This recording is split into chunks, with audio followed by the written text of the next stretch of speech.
Hi guys, good morning. So, Amadani and Rahul are there. Morning, sir. Yeah. So we maybe wait for a few more minutes. Let your friends join.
Still only two of you there.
If you have your friends' number, please call them or text them and ask them to join soon.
Okay, guys, I think we'll start.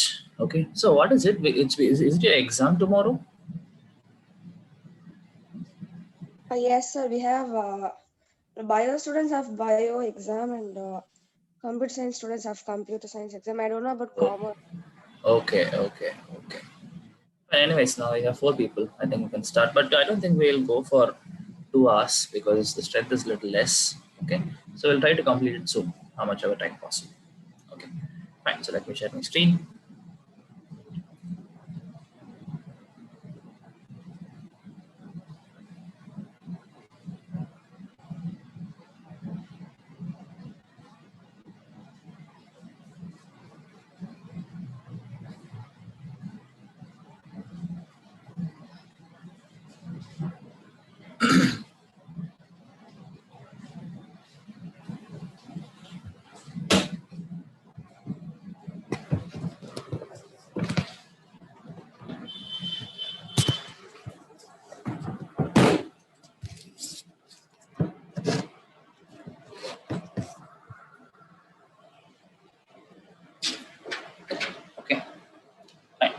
So we were seeing general organic chemistry, and hope you remember we have been seeing the electron displacement effects. Hope you remember that was it was. I think it was a pretty long time since we met, since you had your exams. Okay, fine. So we have completed your inductive effects. So we have used inductive effects for deciding the stabilities of carbocations and carbanions, right? And then we went on to see how do you decide the acidic strengths and basic strengths, right, based on the inductive effect. Okay, fine. So we'll go to the next electron displacement effect. Okay, so the second one among this is what is called as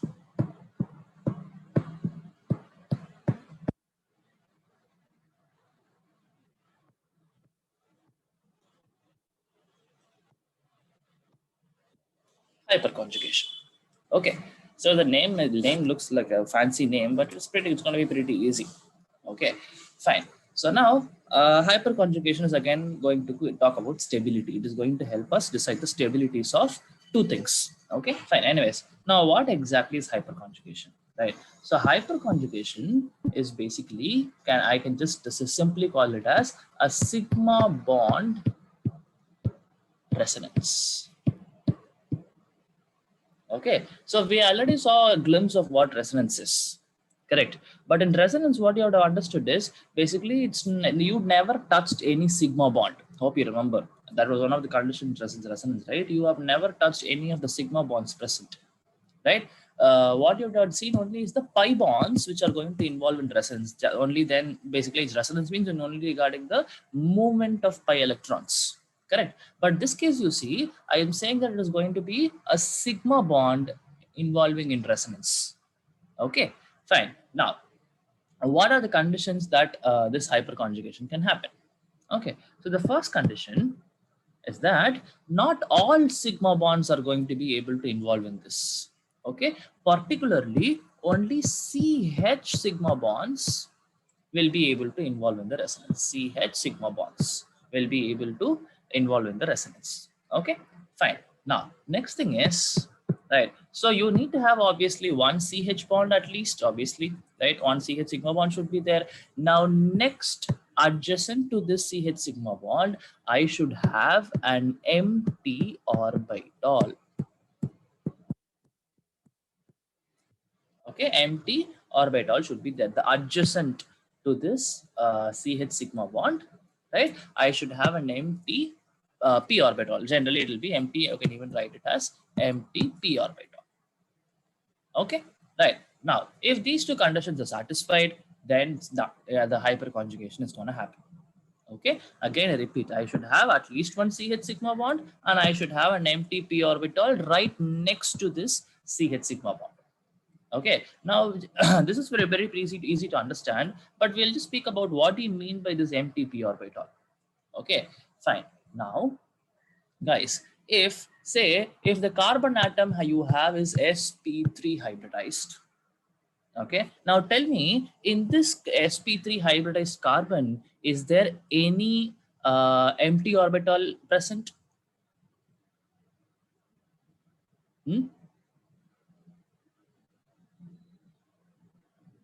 What's your guess? In this carbon, if it is sp3 hybridized, right, will there be any empty p orbitals present?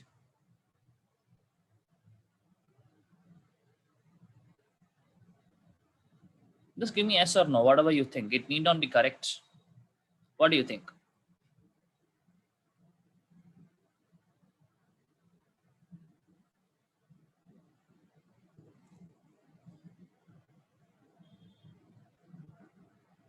Yes, guys, it's okay. You can tell me. What do you think? It's just a guess, right? What will be your guess? Whether I'm going to have any empty orbital or not? No, sir. Yes, we are not going to have any empty orbital. It's understood, right? Obviously, if I go for carbon, right?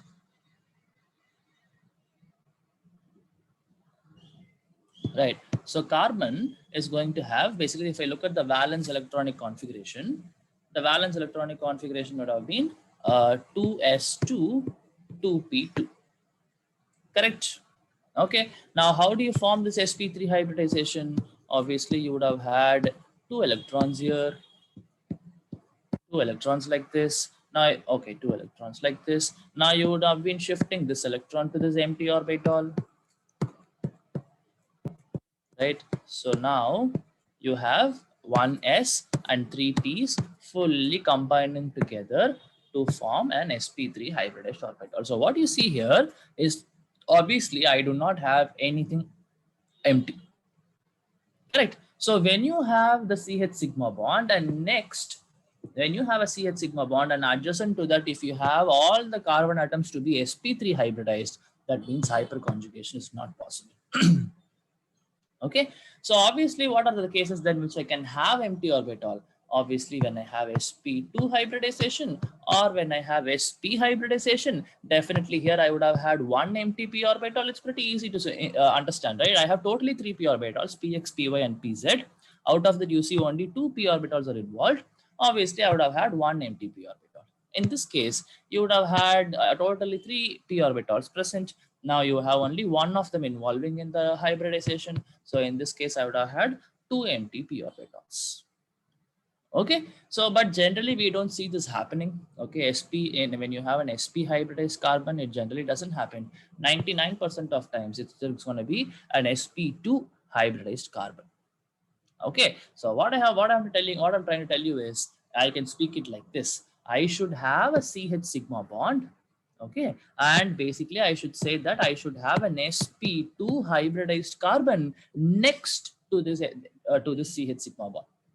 Okay, and this CH sigma bond which is here should be sp3 happiness. It doesn't matter, but still, right? The carbon possessing the hydrogen, right, should have should be sp3 hybridized. The next carbon to that should be sp2 hybridized. If that's the case, then hyperconjugation can happen, right? Okay, now next thing is, obviously if at all I'm going to now you understood this. Tell me, I have carbocations, I have say free radicals, say I have carbanions. Out of these, which I will not be able to use for hyperconjugation, which will not be applicable in hyperconjugation? You tell me.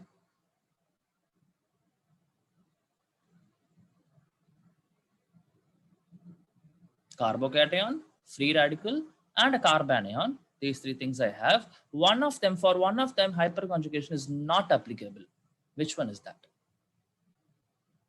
Depending on what we have learned now, like depending on the hybridization is only what you're going to answer.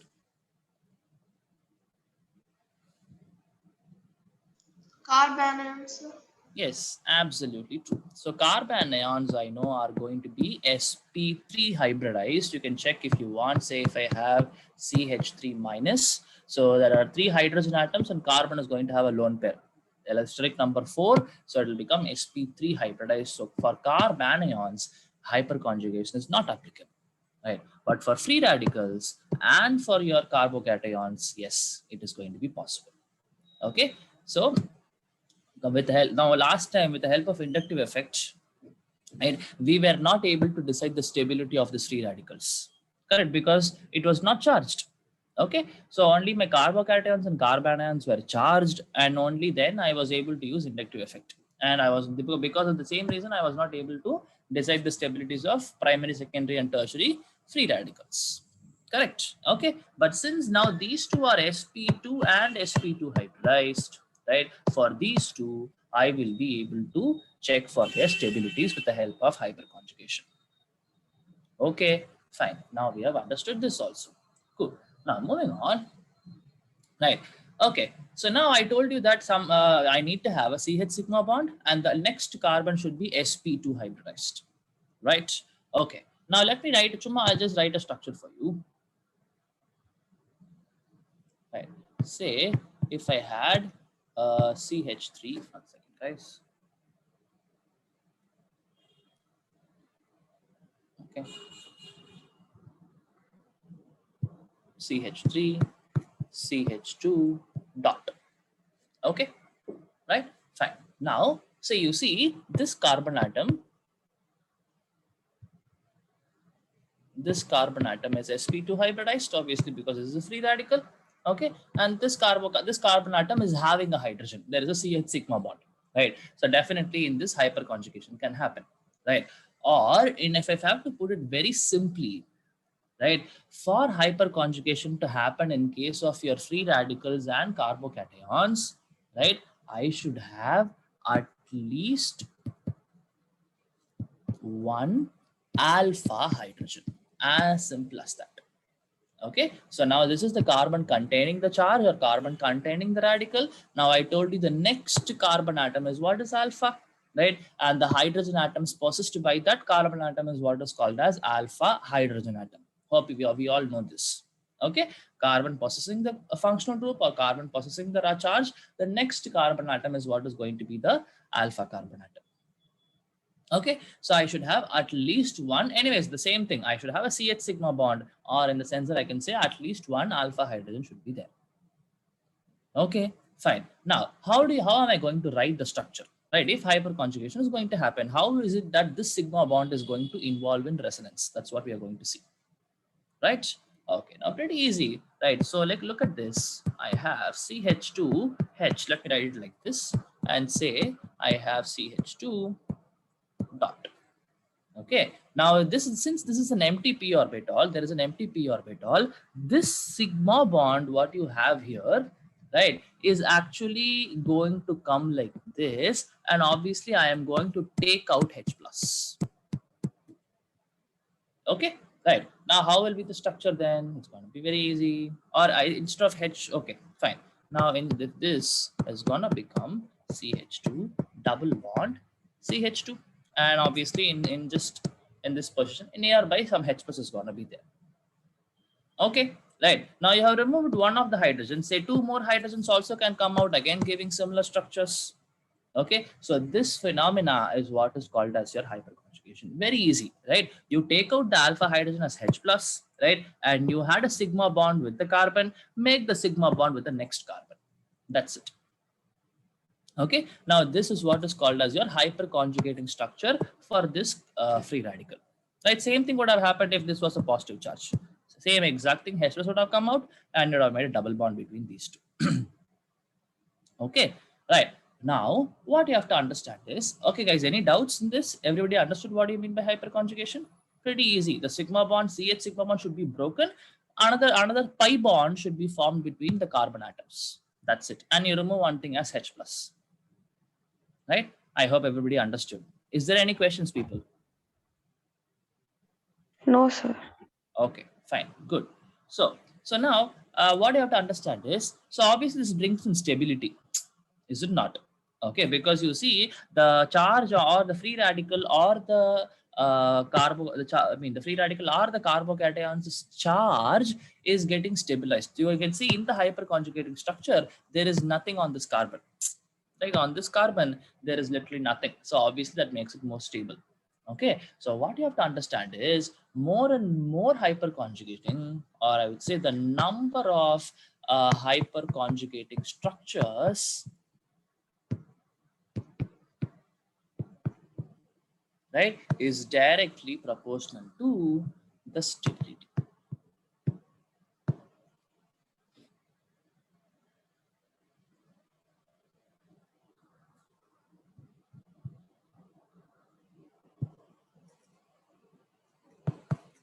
Right, directly proportional to the stability. Now, how do you decide the number of hyperconjugating structures? Number of hyperconjugating structures is equal to number of alpha hydrogens.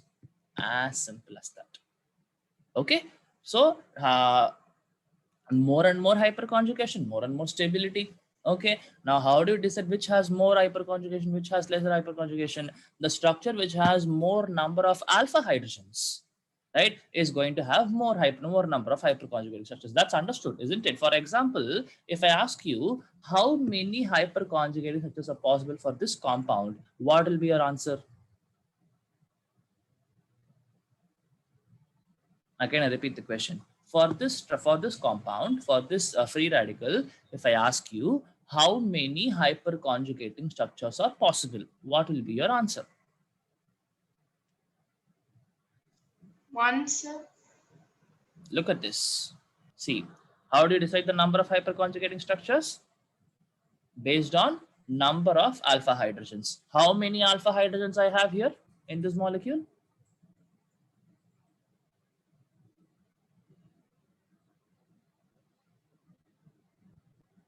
How many alpha hydrogens I have? This is my main, this is the carbon atom possessing the charge. This is my alpha carbon atom. How many hydrogen atoms are there?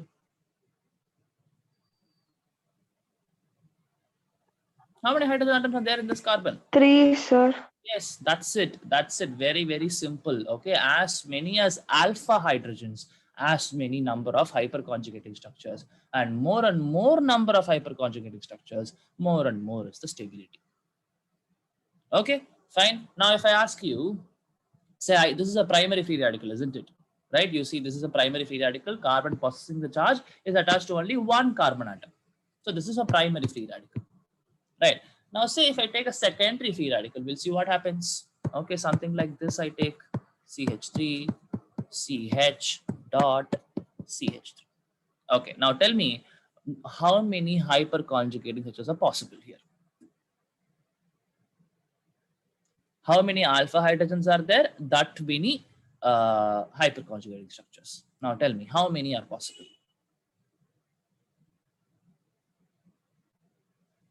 Okay, first question. How many alpha carbon atoms are there?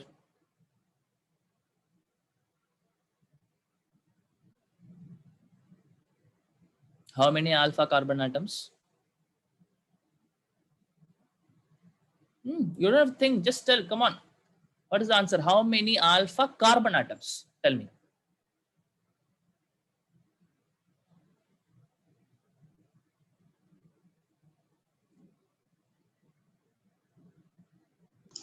Sir, I think only one. How is it one, ma'am? See, this 2, is the carbon. sir. Correct, it's 2. This is the carbon possessing the radical, right? I told you the next carbon atom is going to be the alpha carbon atom. So this side you see have one carbon atom alpha. This side you have another carbon atom alpha. Correct. So there are 2 alpha carbon atoms. Now tell me how many alpha hydrogen atoms are there? 6, sir. Absolutely true. So if this carbon atom is having 3, this carbon atom is having 3. Totally 6 alpha hydrogens are there, right? So if I have 6 alpha hydrogens, right, I'm going to have 6 hyperconjugating structures. I can just write HC. Okay, hyperconjugating structures, not alpha. This is 6.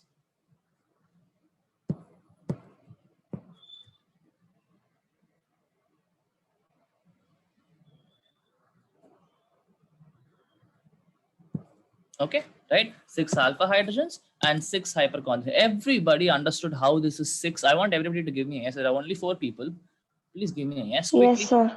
Okay, 1, Yes, sir, understood. 2. Rahul and Mithun, at least in the chat.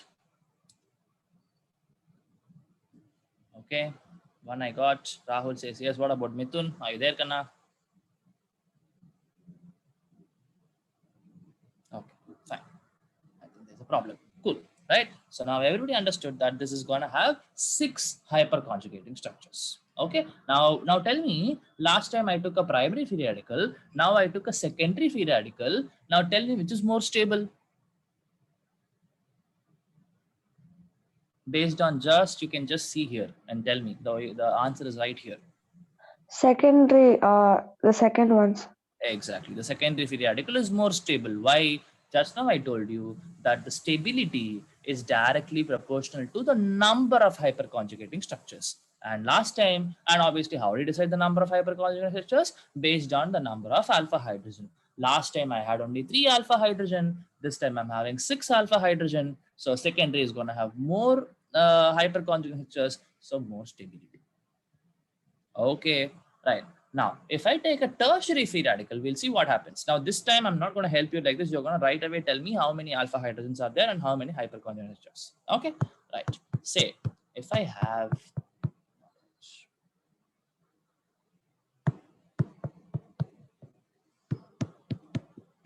now, quickly tell me how many hyperconjugating structures. 9, sir. Absolutely. Now, this time you are actually having 3 alpha carbon atoms, each of them having 3 alpha hydrogens. So I'm going to have 9 alpha hydrogens. So 9 hyperconjugating structures. So obviously now tertiary is going to be more stable than secondary also, right? So fine. Now, if I have to decide the order of stability between primary, secondary, and tertiary free radicals, the only way you can do it is hyperconjugation, guys. There is no other way you can decide the stability of free radicals. You cannot use inductive effect. You cannot use resonance also, right? The only thing which you'll be able to use is your hyperconjugation. Now, what is the stability order of free radicals? Tertiary is going to be more stable than secondary, and secondary is going to be more stable than primary free radicals. Okay, right. Now this would have been even carbocations. Instead of this free radicals, I would have even instead of this dot, I could have all the cases I would have put positive charges also. And if you're going to do that, exactly same thing what you would have got in inductive effect, you would have got the same answer. Okay, this is for free radicals. Okay, if it was carbocations,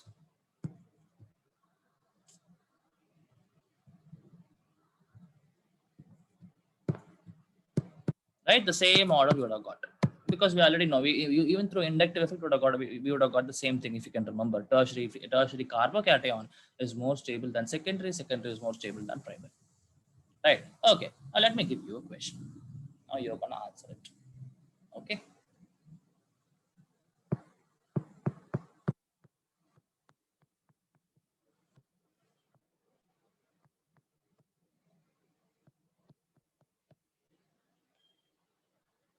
this is structure number 1.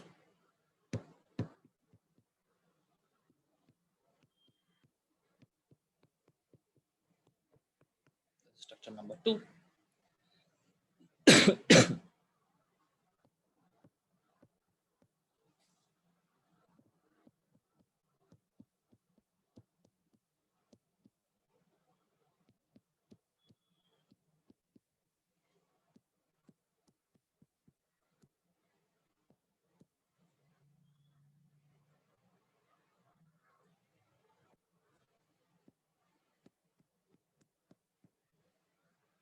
This is structure number 3.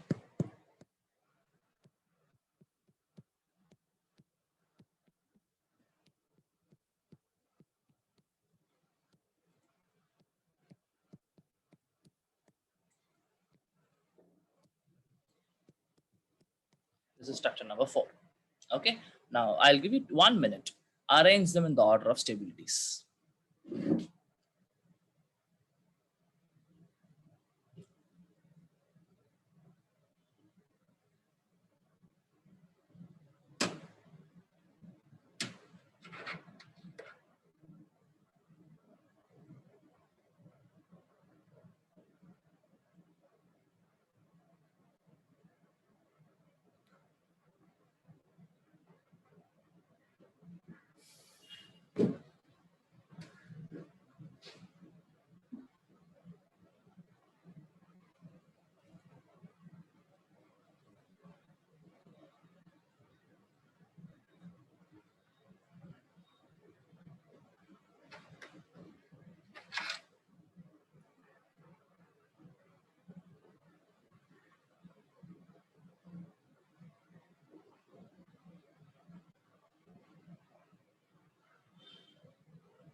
Okay, yes, any answers? Which is the most stable one? Third one, sir. Third one. Third one is the most stable. Okay, fine, we'll see about it. What is the least stable one? Second. Second. Okay, fine. So you just have to do the number of hyperconjugating structures. That's it. As many as alpha hydrogens, that much is the stability. Very, very simple. Okay, so let us do that. Now tell me, in structure number 1, how many alpha hydrogens are there? In structure number 1, how many alpha hydrogens are there? Yes. How 8, madam? So you see, this is the carbon atom. I mean, the carbon atom possessing the charge. Correct. How many alpha carbon? This is one alpha carbon. This is another alpha carbon. Yes, This is not an 5, alpha. sir. 5. Oh, yes, This, yes. correct. Correct. It's 5. So this is not an alpha carbon. This is only alpha carbon. You cannot take this hydrogen. Yes, sir.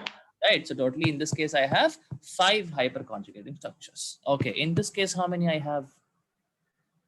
Second one. 6. 6. Absolutely true. Okay. Now in this case, third one, how many I have?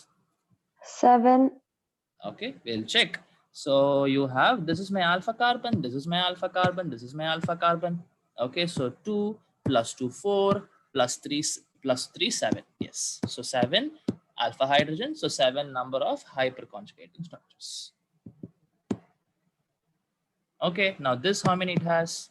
9. Absolutely true. This is 9. Okay, now tell me which is the most stable one. 4th one. Yeah, 4. Then comes 3. Then comes 2. Comes 1. That's it. Okay, guys, everybody understood how it came like this? Yes, sir. Okay, others? You want me to explain again? I think, okay, one more in the chat. Okay, Rahul says yes. I think is it Shruti? Did you understand? I think it was Babadharani who was talking. Shruti, did you understand, Kanna? Yes, sir. Okay, good. Right. Okay. Now, see, and I again, so for my satisfaction, again, I'll repeat one more time. So these two are the alpha hydrogens, I mean alpha carbon atoms. So totally 3 plus 2, 5. And in this case, 3 plus 3, 6. Now in this case, in this and this are the alpha hydrogens. So 2 plus 2 plus 3 will become 7. Now in this case, this and this are my alpha carbons, each having 3. So 9 hyperconjugated structures. And based on that, this would have been the order of stability. Okay, peaceful, right? Now done. That's it. That is about the hyperconjugation. Only 2 things you can do here, not like inductive effect. You had so many applications of inductive effect. Okay, this is how. Now you have one more application coming, but we'll see when we see benzene structures. At that time, we'll see one more application. Okay, right, fine. So that is about hyperconjugation. Done. Okay, the next and the last in the is that electron displacement effect. The third one and the final one is what is my resonance.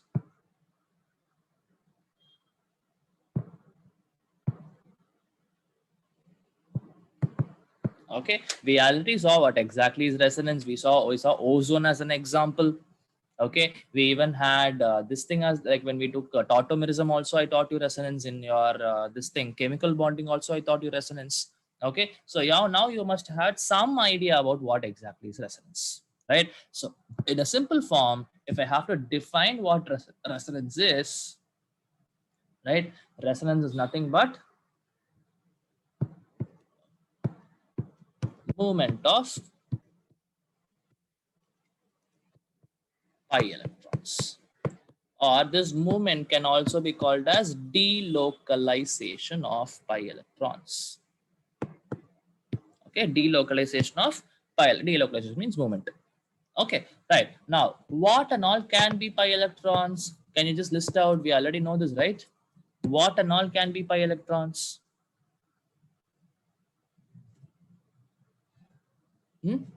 What do you mean by pi electrons?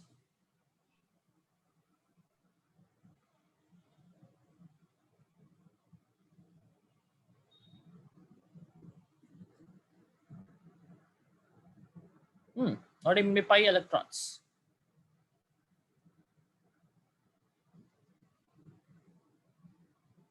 At least from the name itself, you can tell, right? What do you mean by this? Pi electrons.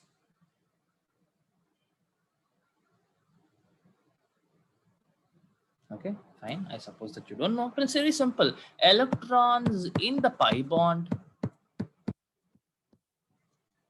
right? Or it can be electrons in the form of lone pairs, right? Or it can be electrons in the form of a negative charge.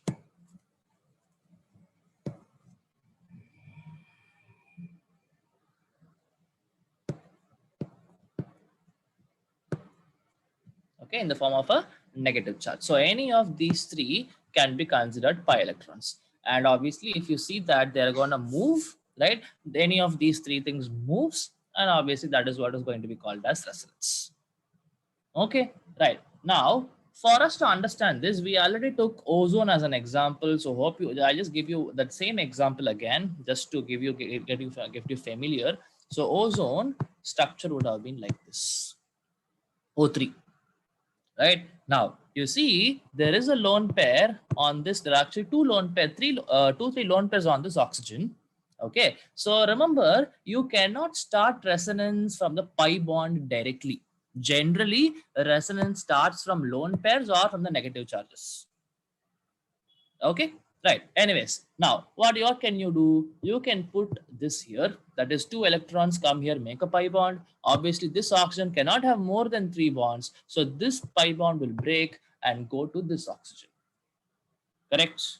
Okay. Now, how will I be able to write the next resonance structure?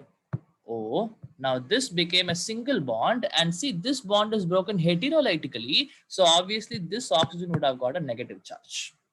Right? Now, obviously, now you made a double bond with this oxygen, and this oxygen has lost electrons. So this would have got a positive charge. Correct?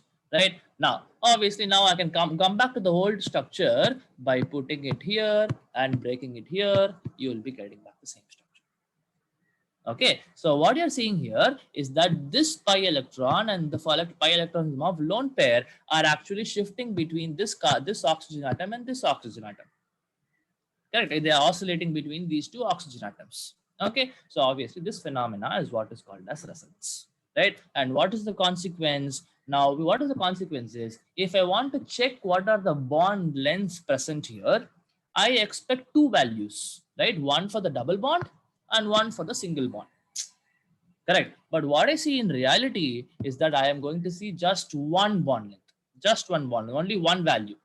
Okay, indicating that that bond length what you expect will be in between a double bond and a single bond. Okay, so these are what are called as the resonance structures, right? I told you there is something called as resonance hybrid.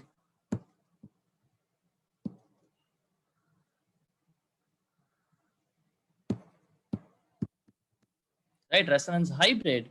It's going to be pretty simple. Resonance hybrid, what is this? Resonance hybrid is going to be a combination structure of both of the resonance structure, or any number of resonance structures all put together. One structure, if you want to represent, that is what is called as a resonance hybrid.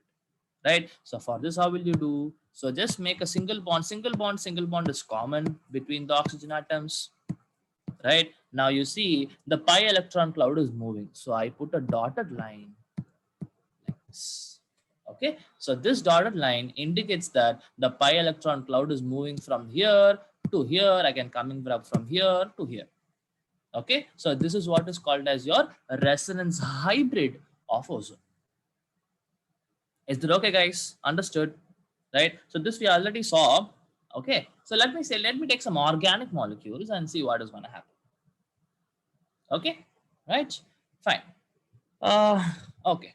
Now, obviously, if I want to decide the stabilities, right? If you want to decide the stability, please understand that more and more is the a number of resonance structures.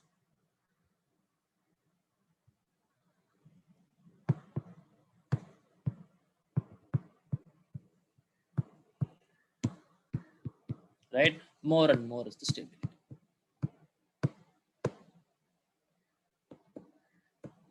Okay, more and more is the number of resonance structures, more and more is the stability. Again, we saw this, we already saw this particular term we already saw, right? Number of resonance structures is directly proportional to the stability. Okay, right, fine. So let me take some organic molecules, okay, and we'll check what is going to happen, right? Okay, now let me take benzene. That will be the classic example for studying resonance. Okay, benzene structure, I know it's like this. Okay, right, fine. So what you have to understand is, people, for resonance to happen, right, for resonance to happen, you should have alternate pi electrons present.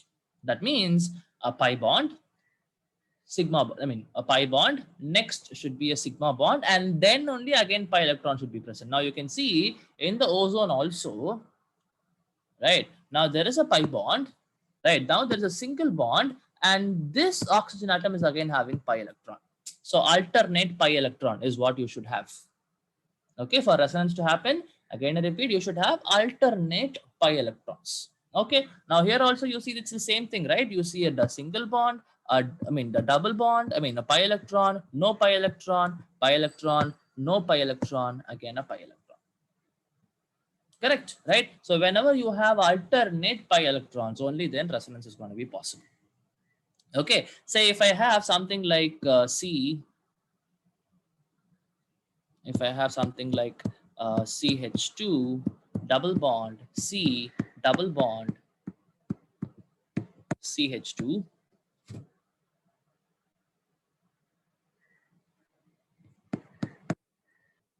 right? What is wrong?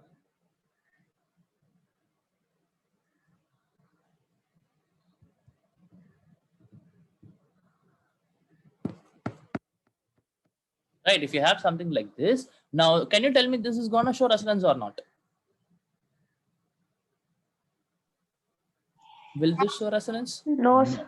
Yeah, it is not going to show because there is no alternate case. You have pi electrons, no doubt about it, but there should be alternate pi electrons only. See, there is no continuous pi electrons here, right? So this cannot show resonance.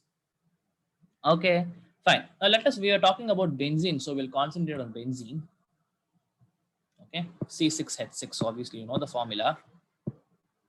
Okay, so one pi electron, another pi electron, another pi electron. Okay, fine. Now let me do this, right? Say I'm going to start with this pi bond. Okay, now you can break the pi bond in either way. Say either you can break it to this carbon, I mean you can break the pi bond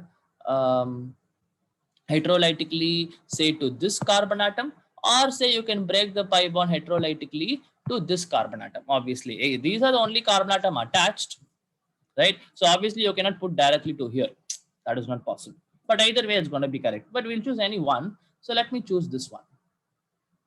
Okay, it is going to break, and this carbon atom is going to have, obviously wherever the direction you are putting the breaking the pi bond, that is going to have the negative charge, and whichever carbon atom is losing it will get the positive charge. Pretty simple. That are not some basics, right? Okay, now if I'm going to do this, okay, so can I say I am going to structure, I'm going to get a structure like this. This carbon atom would have had the negative charge, 2 electrons going to this carbon, right? This carbon which I'm talking about, and this carbon has lost electrons. So obviously here I'm going to have a positive charge. Right, pretty straightforward, and all the other things stays. Right, no issues. Okay, fine. Now next thing what you can do is, now you have this negative charge in the form of 2 electrons. Okay, now this can come here,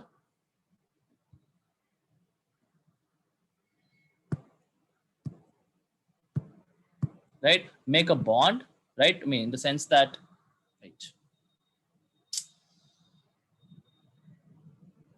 Okay.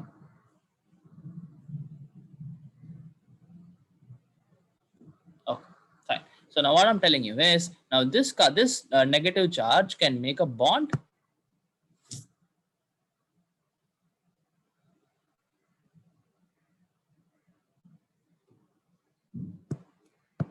Right, so now obviously this carbon atom cannot have more than 4 bonds. So now this bond is going to break heterolytically, and this carbon is going to get a negative charge. Anyways, now if I write the next resonance structure, pretty easy. Right, now you have a positive charge that was not touched at all. Now this negative charge formed a bond, so there is a bond here, right? And this bond you saw it was broken, so that this carbon atom is going to get a negative charge. So a negative charge here, and this bond still stays. Okay, fine. The next resonance structure exactly do the same thing, but in this case the bond is the negative charge is going to go make a bond here, and obviously this bond cannot be there, and that is going to heterolytically cleave to make this. Okay, so if I write the next resonance structure, right? So there is a positive charge. I didn't touch. This was not touched. Now this negative charge made a bond here. So there'll be a bond here, right? And this pi bond was broken to give a negative charge here. So a negative charge here, right? Now what is the last step? Last step, this positive and this negative, I'm just going to make it, right? So now the last structure, let me write it here. Little space, okay? Fine. So the last structure from this would have been, oops.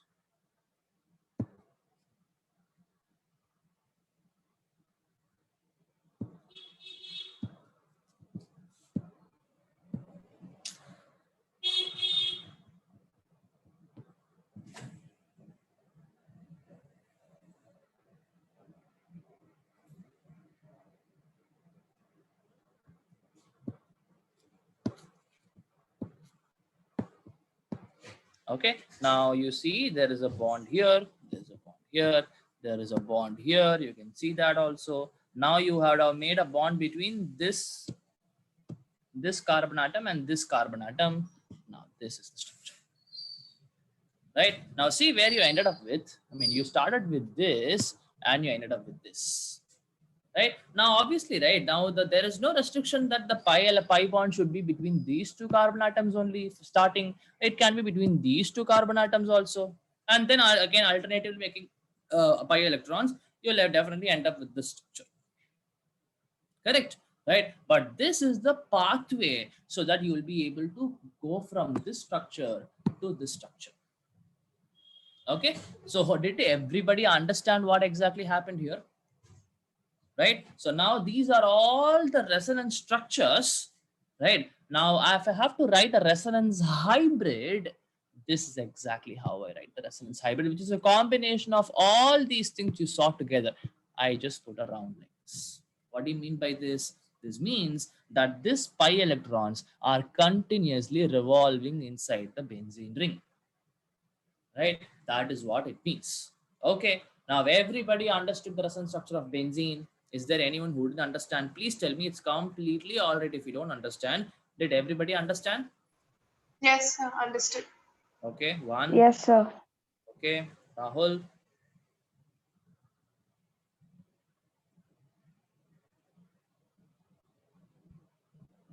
Rahul, are you there?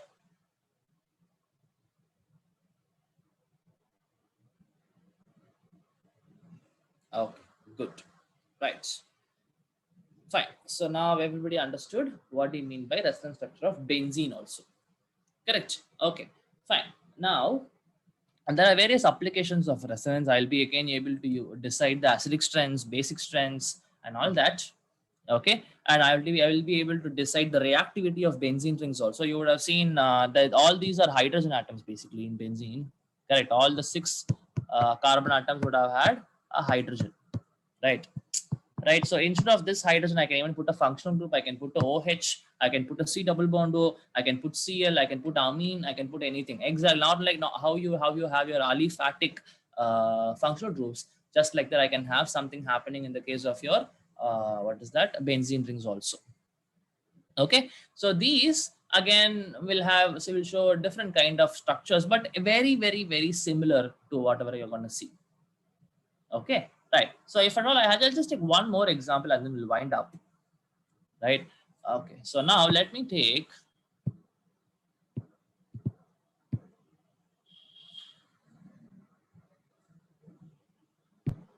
Okay. Let me take OH. Double bond, double bond, double bond. Okay. Now this is what is called as your phenol. I think we already spoke about it in keto-enol tautomerism. Right. Okay, right. Now, this is also going to have resonance structure, but it's not like you're going to start with this, right? Where will you start? Again, you see this and this are alternate pi electrons, but you don't know, it's not that only these are alternate. Actually, there is a lone pair on this oxygen. Now that you see again a pi electron, no pi electron, again pi electron, right? So it's better always to start. I told you, it's always better to start with lone pair or a negative charge. Right. Okay, now again the same thing can happen, right? Now what will happen? Now this is gonna come here, make a bond, and obviously this carbon atom cannot have five bonds. So obviously this bond is gonna break hydrolytically, correct? So what will be the next structure?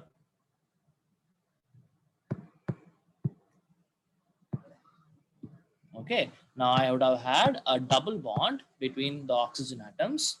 Between the oxygen atom and the carbon atom, I have a OH, right? Now, oxygen has lost electrons, so oxygen would have had a positive charge, right? Now, this is broken, right? Now, you would have had a negative charge here, and this is gonna stay. And exactly same thing. What will be the next step? This will come, this is gonna break. Again, same thing. So again, you'll end up with all the structures. Basically, if you look at the last resonance structure, I would have had one OH. Now you made the double bond this side, make the double bond this side, and this side. So again, these are the resonance structures. Resonance hybrid is gonna be what? Same thing. OH around. That's it. Okay, now you see this kind of groups which is donating electrons to benzene ring are obviously what are called as electron donating groups with respect to resonance. Okay, with respect to resonance. Okay, now whenever you see the pi electrons coming towards carbon, like in this case, right, it is coming towards the carbon, it's called plus R effect. Same exactly what you saw in case of your inductive effect. If the electron cloud is going to move towards carbon, plus I effect, moving away from carbon, minus I effect. Same way here, moving towards carbon, resonance is going to be plus R, moving away from carbon is going to be minus R effect. Okay, now if at all I want to show you, I'll just take 2 more minutes, people. I'll not take much of your time. So if I take a minus R effect, I want to explain you. Right, this is an electron donating group. That's why it is giving me plus R effect. Now, if I take, for example, nitrobenzene.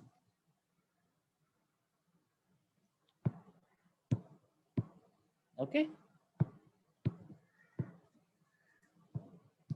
N double bond O, and there's a code. Anyways, you don't have to worry about the structure of NO2. So this is what is called as your nitro group. Nitro is a functional group, NO2. Okay, this is my nitrobenzene. Okay, now please understand this doesn't have any lone pairs. The nitrogen is attached to this carbon doesn't have any lone pair. Okay, but still resonance can happen. How? A pi electron, no pi electron, right? No pi electron. You can see there's only a sigma single bond, and there is a pi electron here. Okay, so now last time you started the resonance structure with the lone pair on oxygen, but this time I don't have any lone pair, but still I have alternate pi electrons.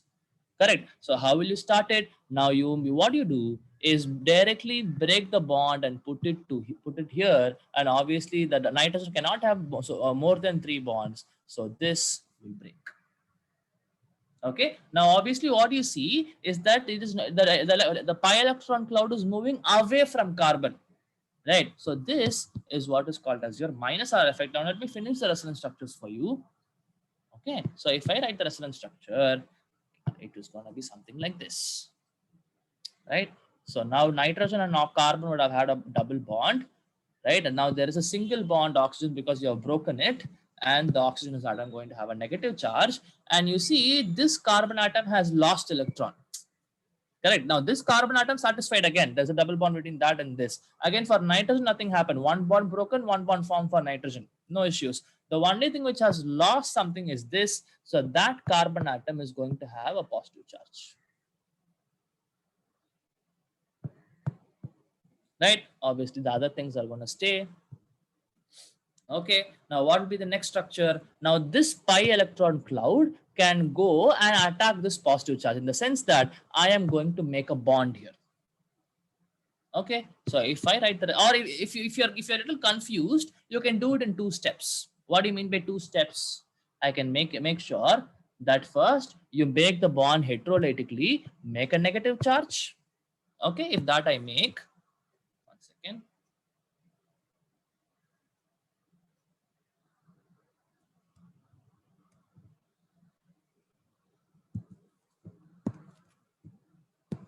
Okay, so you made a negative charge here, right? Already there is a positive charge, right? Now, obviously, this carbon atom would have now had a positive charge because this has lost electron, right? And this still stays, right? And the other things are going to be there, obviously, right? A double bond, NO minus, right? And this is still there. Obviously, I missed it here. Okay, right. Now what is going to happen? Now you have the negative charge, positive charge. So obviously I'm going to make a bond here. That's what I told you. Directly, you instead of making these two steps, you can directly put the bond directly in the next carbon atom.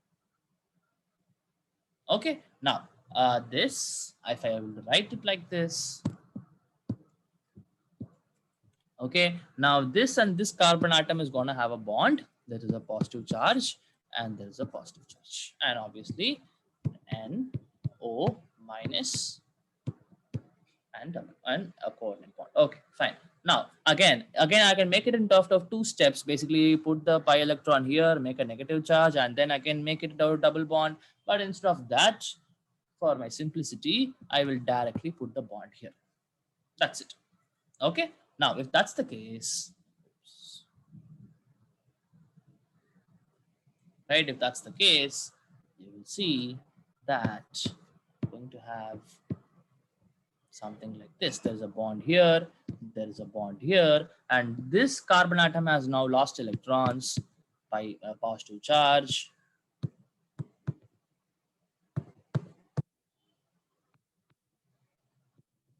Okay, done. Now the last resonance structure, very simple. Work, bring back what you had. Basically put the bond here. And obviously this nitrogen cannot have more than 3 bonds. Now this pi bond will break and make it attached to this carbon. Make a double bond there. That's it. Now the last resonance structure.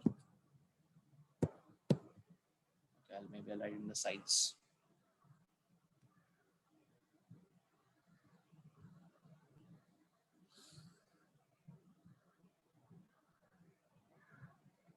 Okay.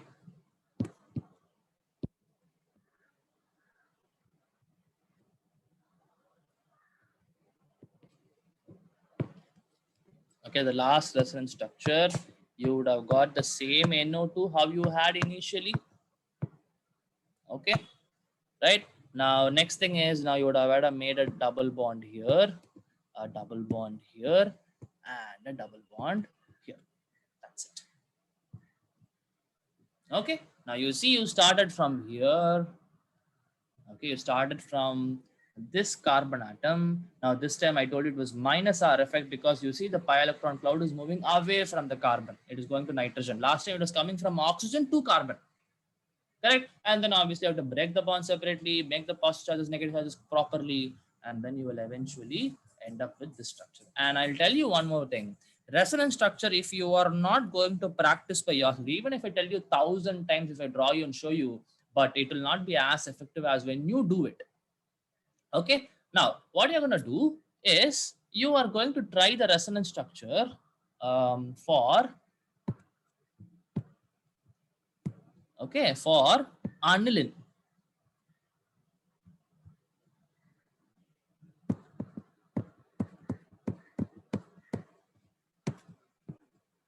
Okay, this is what is called as aniline. When you have NH2 on the benzene ring, it's called aniline. Okay, fine. So now you are going to do the resonance structure for this. Actually, I'll give you one more also. Right, one is for aniline, the other is for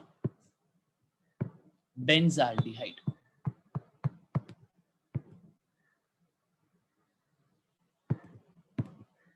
Okay, so that's your homework. This and this, you are going to try the resonance structures out. Right now, pretty easy. I'll tell you one more now itself. You see, there is a lone pair on nitrogen. You don't have to worry. You're definitely right. There is a lone pair on nitrogen, and you see, in this case, I have a C double bond O and a hydrogen. This carbon doesn't have any lone pair, but still you see it's like a nitrobenzene case. Okay, so please try it by yourself, and tomorrow let me know if you had any problems. Okay, tomorrow or whenever we meet. Okay, right. So I'll stop with this for today, guys. Okay, any questions? Everybody understood all the reference structures we saw? Yes, sir. Yes, sir. Okay, good, good. Okay, fine, guys. Thank you so much. We'll meet again whenever possible, maybe after your exams. Okay, thank you so much. We'll meet again. Thank Thank you, sir.